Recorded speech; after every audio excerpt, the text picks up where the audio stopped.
Movie की शुरुआत में पता चलता है कि इस मूवी को 3 कहानियों में डिवाइड किया गया है। पहली कहानी एक किंग और क्वीन की है, जिन्हें देखकर लगता है कि वो बड़ी खुशी से अपनी जिंदगी जी रहे हैं। लेकिन बाद में पता चलता है कि क्वीन को कोई मेडिकल प्रॉब्लम होती है, जिसकी वजह से वो कभी भी मां नहीं बन सकती और इसीलिए उसके चेहरे में कभी भी स्माइल नहीं होती और वो हमेशा अपसेट रहती है। अब किंग अपनी वाइफ को इतना उदास रहते हुए देख नहीं पाता और इसके लिए कई इलाज कराता है, कई डॉक्टर्स की मदद लेता है, लेकिन लाख कोशिश करने के बावजूद कुछ नहीं होता। कोई भी डॉक्टर क्वीन की प्रॉब्लम का पता नहीं लगा पाता और ऐसे में वो क्वीन को खुश रखने की कोशिशों में लगा रहता है। और एक दिन वो अपने महल में सर्कस में काम कर रहे जोकर्स को बुलाता है और उनसे परफॉर्म कराता है ताकि इससे क्वीन का मन थोड़ा हल्का हो जाए और उनकी कॉमेडी के चलते पूरे महल में हंसी का माहौल छा जाता है। इसके चलते पता चलता है कि सर्कस टीम की एक लेडी प्रेग्नेंट है और ये देखकर तो क्वीन और भी ज्यादा अपसेट हो जाती है और वहाँ से चली जाती है और वो अपने कमरे में जाकर चीजों को फेंक कर तोड़ने लगती है और जोर से रोने लगती है। तब किंग उसके पास आकर उसे प्रॉमिस करता है कि तुम्हारे इस प्रॉब्लम को सॉल्व करने के लिए मैं किसी भी हद तक जाने के लिए तैयार हूँ और ये मेरा वादा है। उस रात इन दोनों की ये प्रॉब्लम सॉल्व करने के लिए महल में कोई लंबा आदमी आया होता है और उनसे मिलकर कहता है कि मेरे पास क्वीन की इस प्रॉब्लम का ट्रीटमेंट है और मैं सब कुछ ठीक कर सकता हूँ। तब किंग उससे कहता है कि तुम्हारे जैसे तो कई लोग आ चुके हैं, लेकिन कोई कभी कुछ नहीं कर पाया और सभी असफल होकर लौट गए हैं। तब वो आदमी जवाब देता है कि नहीं नहीं, मैं जरूर इसकी प्रॉब्लम को सॉल्व कर सकता हूँ, लेकिन ये इस पर डिपेंड करता है कि आप इसके लिए कौन सी हद तक जाने के लिए तैयार हो और कौन सी लेवल तक जा सकते हो, यानी ये सिर्फ आपके हाथों में है। और किंग उससे कहता है कि मैं तो कुछ भी करने के लिए तैयार हूँ, बस तुम बताओ तो करना क्या है। वो कहता है कि अब आपको एक बच्चे की यानी एक लाइफ की जरूरत है, लेकिन नेचर में हमेशा बैलेंस होना चाहिए और अगर हम उसे इम्बैलेंस करना जैसा कुछ करते हैं तो तुरंत उसे बैलेंस कर देना चाहिए। तो आपको अगर एक लाइफ चाहिए तो उसके बदले में एक दूसरी लाइफ का बलिदान देना होगा। और किंग भी उसके लिए मान जाता है और वो आदमी उसे अगली प्रोसेस बताता है और कहता है कि उसे एक सी क्रिएचर को मारकर उसके दिल को निकालकर एक वर्जिन लड़की जिसकी शादी नहीं हुई है उसको दिल को पकाने को कहना है और क्वीन को उस दिल को खाना होगा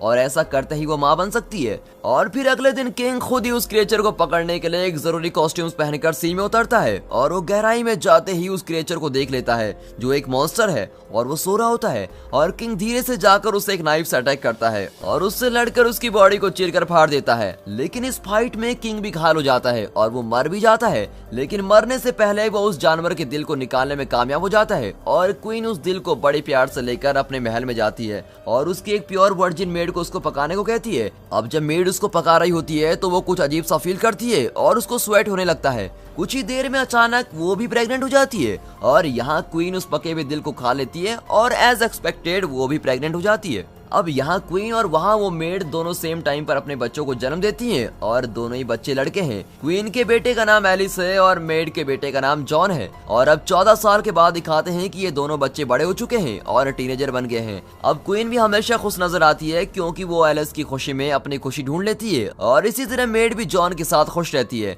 अब एलिस और जॉन देखने में एकदम सेम लगते हैं और इन्हें देखकर तो ये लगता है कि ये दोनों बिल्कुल ट्विंस हैं और इनके बाल भी बिल्कुल उस सी क्रिएचर के जैसे हैं। और यही नहीं, वो दोनों बेस्ट फ्रेंड भी होते हैं और खुशी से एक दूसरे के साथ खेलकर टाइम स्पेंड करते हैं। पर इन दोनों को साथ में रहते देखकर क्वीन को अच्छा नहीं लगता और वो एलिस से कहती है कि तुम एक राजकुमार हो और एक मेड के बेटे के साथ फ्रेंडशिप रखना तुम्हें शोभा नहीं देता, तुमसे फ्रेंडशिप करने वाले की भी औकात होनी चाहिए। और ये कहकर उसको डांट लेती है, लेकिन एलिस तो बच्चा है, वो कहाँ सुनने वाला, वो फिर खेलने चला जाता है उसके साथ। तब एक दिन ये दोनों बच्चे जब स्नान कर रहे होते हैं तब पता चलता है कि जैसा वो सी क्रिएचर पानी में ब्रीथ करता था वैसे ही इन दोनों में भी पानी के अंदर ब्रीथ करने की पावर होती है। यहाँ क्वीन उसकी मेड को यानी जॉन की माँ को बुलाकर उसे वार्न करती है कि तुम जॉन को एलिस से दूर रखो और यदि इस वार्निंग के बावजूद भी वो दोनों फ्रेंड्स बनकर रहे तो मैं तुम दोनों को इस राज्य से बाहर निकाल दूंगी। और मेड भी जॉन से ये बात कहती है, लेकिन इन सब का इनकी फ्रेंडशिप पर कोई असर नहीं पड़ता और ये लोग पहले की तरह ही फ्रेंड्स बनकर रहते हैं।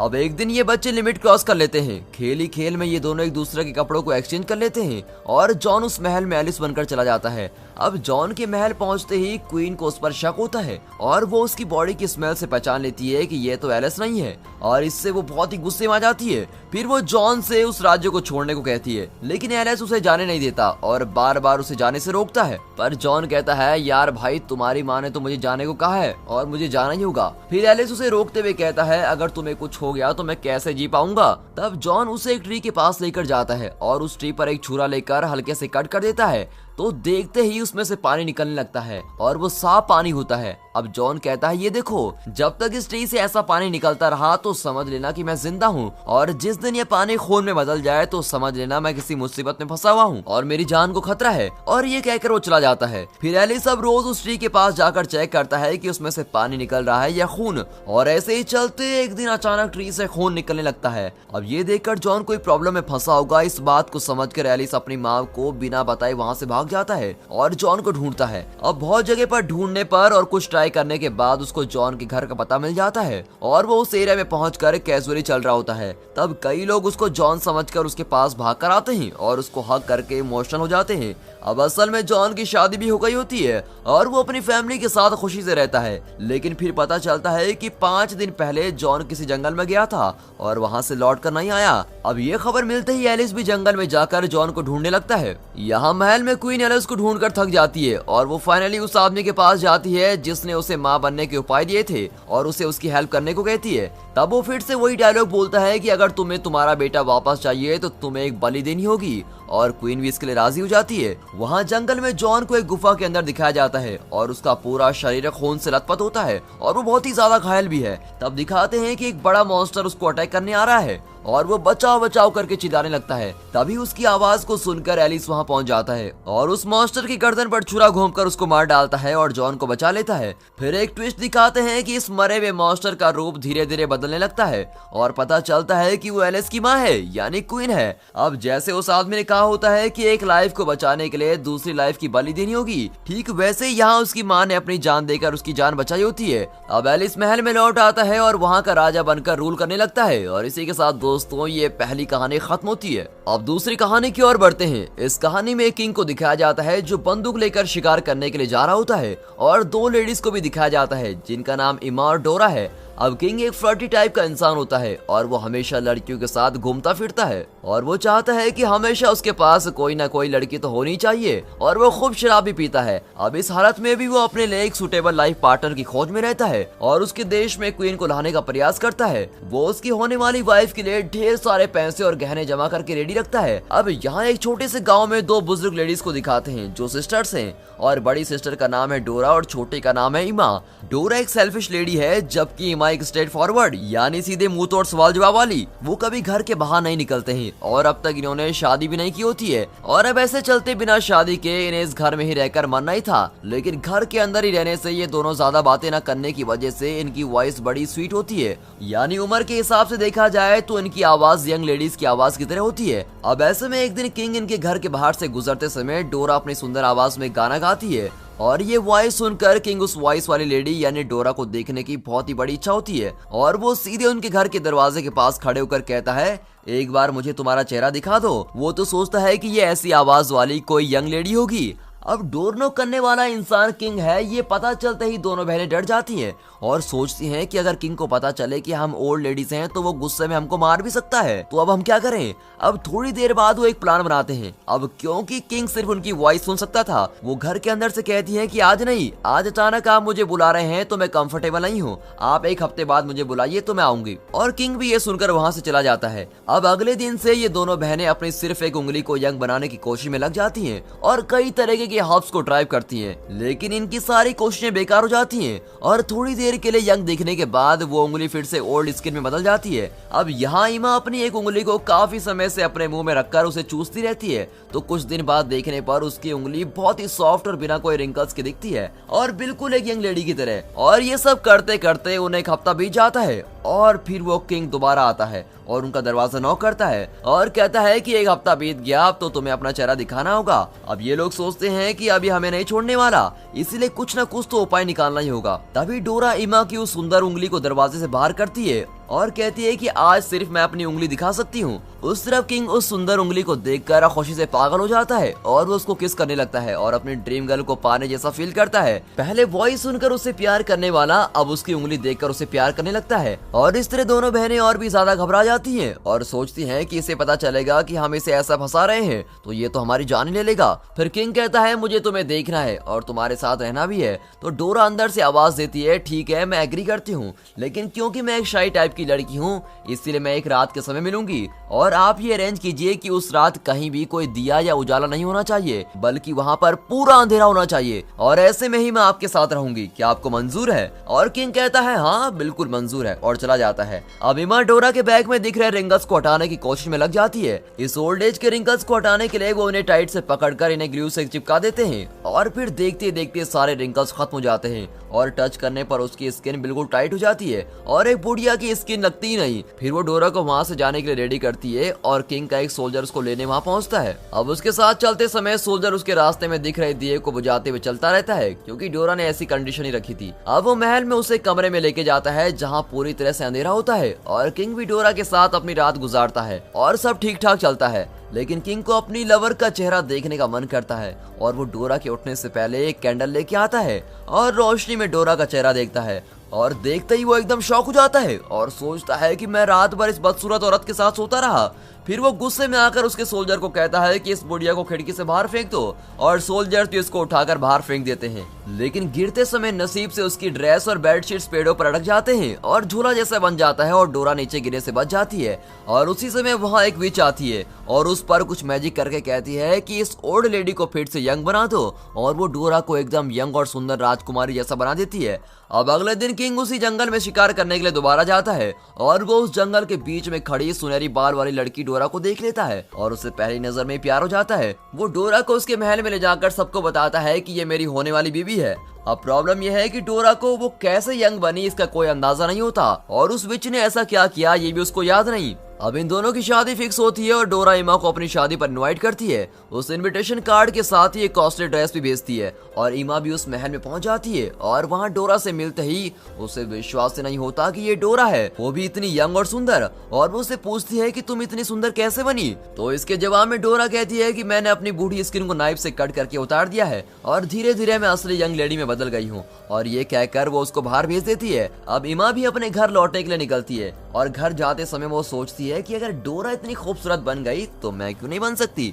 मैं भी तो बुढ़िया हूँ और मैं भी जवान हो सकती हूँ, मुझे भी यंग बनना है। और ये सोचकर चलते हुए वो रास्ते में एक नाइफ शार्पनर से यानी एक धार वाले आदमी को देखती है और वो उसके पास जाकर उसकी स्किन को उतारने के लिए हेल्प मांगती है और कहती है मैं तुम्हें अपने सारे गहने दे दूंगी, बस तुम मेरी स्किन उतार दो। और ये कहकर वो अपने सारा कीमती नेकलेस उसको दे देती है। ये आदमी तो इससे भी बड़ा बेवकूफ निकला। उसकी बात मानकर वो उसको एक जंगल में लेके जाता है और एक पेड़ पर बांध देता है और उसकी स्किन को एक एक करके नाइफ से उतारने लगता है। अब पूरी स्किन निकालने के बाद ऐसी हालत में इमा उस महल की तरफ जाती है और चलते चलते रास्ते में गिरकर मर जाती है। यहाँ महल में खुशी से लाइफ गुजारने वाली डोरा अचानक अपनी स्किन में आए हुए कुछ रिंकल्स को देख लेती है और वो फिर से बूढ़ी बनने जैसा फील करती है और किंग के देखने से पहले ही वो उस महल से बाहर निकलकर भागने लगती है और महल के बाहर निकलते ही वो फिर से एक ओल्ड लेडी में बदल जाती है और यहाँ कभी लौट कर नहीं आना है ये सोचकर वो तेजी से भागते हुए नजर आती है। और दोस्तों इसी के साथ ये दूसरी कहानी भी यहाँ पर खत्म होती है। अब देखते हैं मूवी की तीसरी कहानी। इस कहानी में भी एक किंग को दिखाते हैं जो एक छोटे कद का आदमी है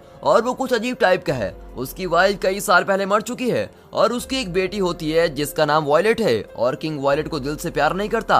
अब एक दिन किंग उसके हाथ पर एक पैरासाइट इंसेक्ट को देखता है जो उसका खून पी रहा होता है। अब उसे मारकर भगाने के बजाय वो उसको खुद अपना खून देता है और उसको पालता है। ऐसे ही रोज चलता है और वो पैरासाइट खून पीकर बड़ा होने लगता है। यहाँ वॉयलेट अपनी शादी के सपने देख रही होती है और उसको राजकुमार कैसा होगा, कहाँ से आएगा, इन सब के बारे में सोचने लगती है। लेकिन किंग को इन सब में कोई इंटरेस्ट नहीं होता। अपनी बेटी की शादी के बारे में सोचने के बजाय वो उस पैरासाइट को पालना और उसके साथ खेलने में लगा रहता है। अब एक दिन उसने जिस पैरासाइट को बड़े प्यार से पाला होता है वो बड़ा होकर कोई डिजीज से मर जाता है। फिर किंग उसकी बेटी की शादी करने की बात करता है और उसके लिए वो एक कंपटीशन रखता है और कहता है उस कंपटीशन में जो जीतेगा उसी से मेरी बेटी की शादी होगी। और वायलेट भी इसके लिए मान जाती है पर वो थोड़ा अपसेट होती है क्योंकि उसने अपने होने वाले हस्बैंड को खुद ही चूज करना था पर उसके पिता ने जल्दबाजी में सब कुछ अरेंज कर दिया है और किंग की बातों का मान रखने के लिए वो राजी हो जाती है। अब इस कंपटीशन के चर्चे उस देश में ही नहीं बल्कि बाहर के देशों में भी होने लगते हैं। तो कंपटीशन ये होता है कि किंग ने उस पैरासाइट की स्किन निकाल कर महल में रखी होती है तो आने वाले राजकुमारों को उसे देखकर ये पता लगाना होता है कि इस इंसेक्ट का नाम है क्या।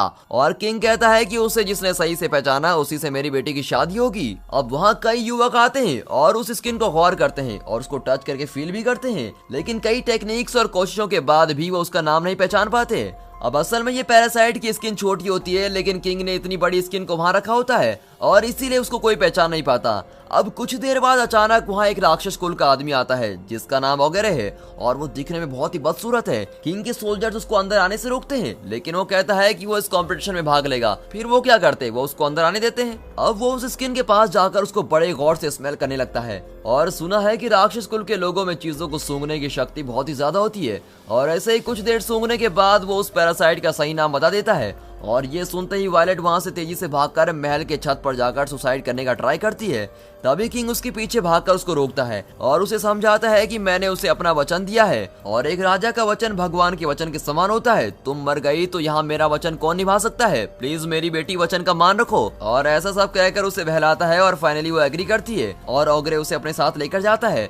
वो एक पहाड़ पर एक गुफा में रहता है और वो वायलेट को उठाकर उस पहाड़ पर चढ़ाकर उसी गुफा में जाकर उसको बंद कर देता है। फिर वायलेट कई दिन वहीं बैठकर रो रही होती है। अब एक दिन ओगरे जब शिकार करने निकलता है तब वायलेट सामने वाले पहाड़ पर एक लेडी को देखती है और वो उसको बचाने के लिए रिक्वेस्ट करती है और उसके साथ क्या हुआ ये सारी बातें बताती है। अब ये सुनकर वो लेडी भी इस पर तरस आकर इसकी मदद करने के लिए राजी हो जाती है और थोड़ी देर बाद वो अपनी फैमिली में से और भी कई लोगों को वहां लेकर आती है और वो उनसे वायलेट को इस पहाड़ पर कैसे ला सकते हैं इसके बारे में बात करती है और उन्हें इसका सोल्यूशन भी मिल जाता है। लगता है ये सब सर्कस में काम कर रहे होते हैं। ये लोग इस पहाड़ से उस पहाड़ तक एक लंबी रस्सी बांधकर उस रस्सी पर चलने वाले और पहले कई बार ऐसे चलकर एक्सपीरियंस होने वाले एक इंसान की हेल्प लेते हैं और वो भी वायलेट को उठाकर धीरे धीरे रस्सी पर चलकर उसको पार कर लेता है और वहाँ ऑलमोस्ट पहुंच ही रहा होता है। पर अचानक ओगरे उस पहाड़ पर आकर उस रस्सी पर चलने लगता है और वो आदमी भी उस पार पहुंच जाता है और सर्कस वाले उस रस्सी को काट देते हैं और ओगरे उससे नीचे गिर जाता है। अब ये सब सोच रहे होते हैं कि वो पहाड़ से गिरकर मर गया होगा।